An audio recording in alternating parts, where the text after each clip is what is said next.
dua benar. Meskipun kan. Banget. Oh, mana banyak. Sudah jauh ya, Bang.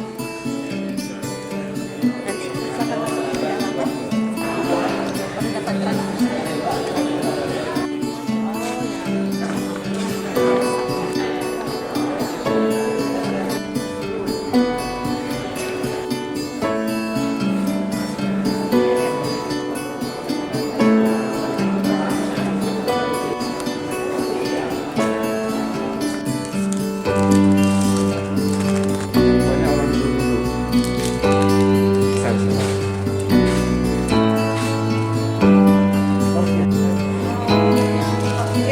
Banyak orang dulu.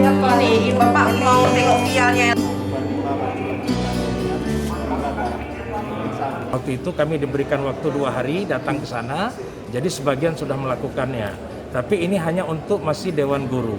Nah, saya tanya tadi kepada Pak Kadis Kesehatan maupun Kadis Daya bahwa untuk anak umur 12 tahun ke atas pun sudah dipersiapkan oleh pemerintah. Kalau memang nantinya sudah diperbolehkan untuk anak-anak, kami akan minta izin ke orang tua untuk juga memvaksin anak-anak kami. Karena apa? Ini kebutuhan. Kami kan bertatap muka selalu antara guru dengan anak-anak.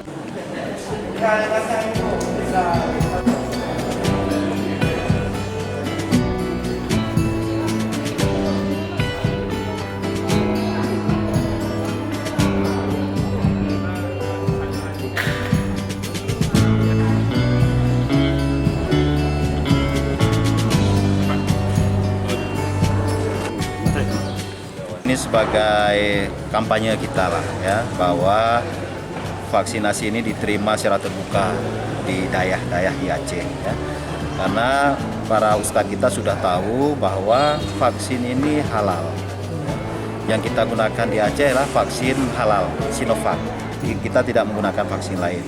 Tujuannya adalah memberikan kekebalan terhadap masyarakat kita supaya tidak terinfeksi COVID. Atau walaupun terinfeksi tidak menimbulkan gejala yang berat ya. Jadi masyarakat tidak perlu takut ya, karena vaksin ini aman. Jarang sekali menimbulkan efek samping.